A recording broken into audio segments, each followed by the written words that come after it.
We'll be having a conversation in the next hour on prophecies, spirituality versus the law.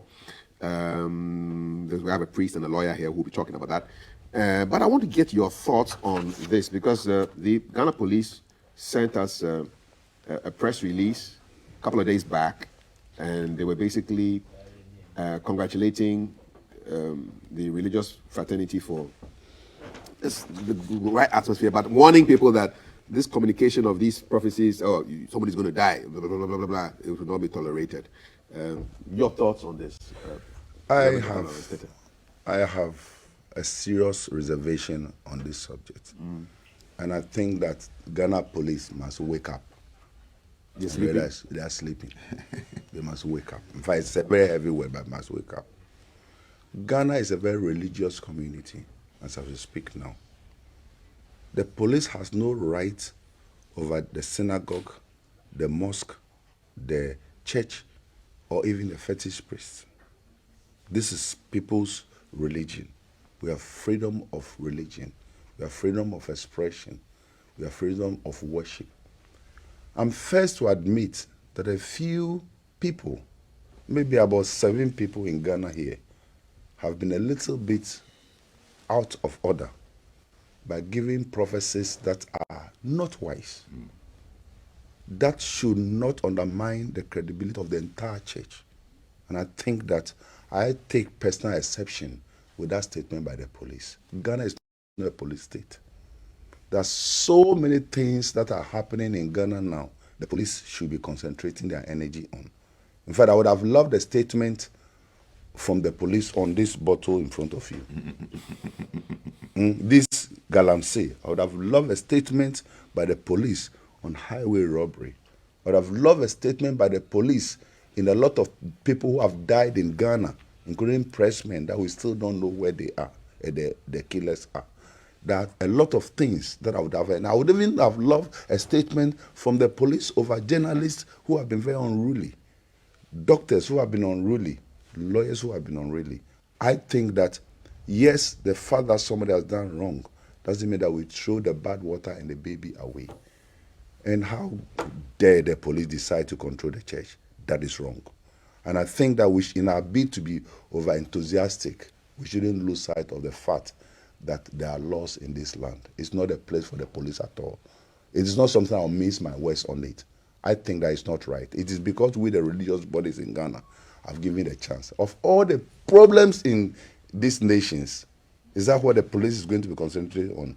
Where, unfortunately, you have an anti-Muslim or anti-Christian or anti-Jew or anti-something, a drunkard policeman can come and stand in front of the church on 31st and claim that somebody has prophesied. And by the time he realizes it, so rather the police is creating panic. Sheikh said something last week, it made a lot of sense to me, that our Muslim brothers are riding the motorbike roughly in town. And the IGBs arrange a meeting between the chief imam and the riders. I think that's the wisest move. So we dialogue. So why can't we call the 7 or 8 people we all know in Ghana here that prophesy every 31st and call them into a meeting? When our younger brother, Jordan Parry, became the IGP first, he did things like that. He called a few groups and spoke to them. But if you make a blanket statement like that, one, it is not good for our religious leadership. And don't forget that 31st night is where most people who have even lost their focus and their bearing in their religiosity or their work with God will come and affirm their position and their stand with God. Is that why, and I've heard people say, why of all the 365 days in this 2022, why is it only on the 31st of December that prophecy emanates from the heavens? Because that's why I'm saying that. That's why I was saying that it's only 7 people who do that. We all know anyway. So let us not let those people who do it that are not so significant to undermine them. Yes, it is said that one bad knot destroy everybody. But don't we have bad knot in journalism? Don't we have bad knot in law? Don't we have bad knot in judges? Don't we have bad knot in politics? Don't we have criminals who are in politics? Don't we have people then? That should not let it be. I think that we are losing sight of the bigger picture. You feel very personally I'm attacked very emotional. I an feel emotion. very emotionally attached to it. And I think that we are being over exuberant. And in our bid to do that, we are losing sight of it. I read a statement this morning that said that on every 27th, they will issue that statement. That's not Yeah, right. they said they'll have a day that will It's be not in the against, place of not legally. against, Legally, it is prophecies. wrong. Even legal is wrong. But let me even go back to why I'm being a little bit emotionally attached to this thing. Prophecies are instituted in the Bible. It's one of the ways that God used to speak to people. There are private prophecies and public prophecies. We have instances where in the Bible, Nathan had to go to David's house and give him a private prophecy. Put your house together. Back, what happened? There are prophecies too, like Jeremiah's prophecy, who are public prophecies. I sit here today, I have a prophecy for the nation. Lawrence Tetteh. I don't carry the title of a prophet around. I'm an evangelist by calling. But God has given me a word for the nation. This 31st. Will the police statement prevent you from prophesying? Not at all. Not at all. I don't see the legality in the police statement. And certainly, as educated and as enlightened as I am, I'm not going to be saying somebody is going to die. But I have a word in season for the nation. A word that the nation Ghana needs. And on 31st December, my meeting place is at the Christian Village, where I do the program. If you Google Dr. Lawrence Tetteh on Facebook, and you get a place. Would you be surprised if the police visited your grounds? I'll be very happy if they do. I'll be very happy if the police visited the ground. They are welcome to that prophecy too. They needed it themselves. Are they in it? Yes.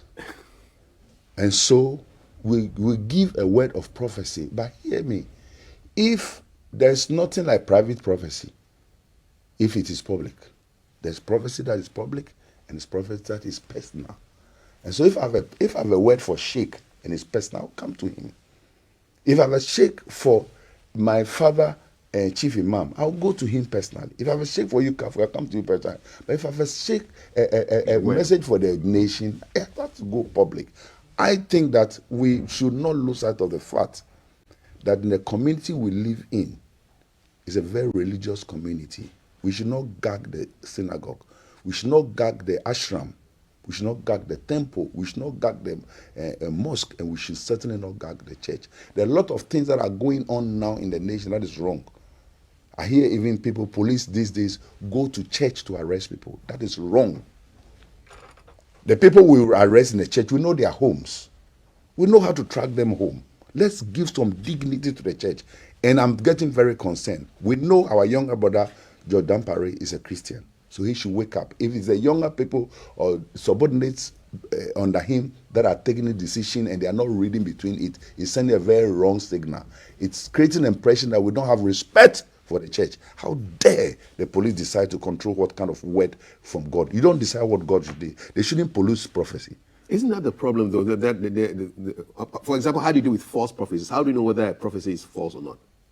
So the Bible says, by their fruit you shall know. If it's prophecy, you know. Haven't we heard people say that somebody is going to die and the person has not died? Haven't heard some people say, celebrity, most of the prophecies, look here, you have to be discerning. We have to be. That's why I'm saying that the people who give prophecies, we know them. The police knows how to call Sheikh, Lawrence, Kafui, come to a meeting. This thing you've been doing over the years, this time, gag it. And then make a statement out. They had a meeting with these people. I'd rather that will make sense to me than send a blanket statement. I feel very ridiculed when I read CNN and BBC, and I think that in Ghana here, police can control the church. That is an insult. Because Ghana is a religious community. It's a very serious religious community. And most of the people, including the IGP and all of them, they claim they go to church.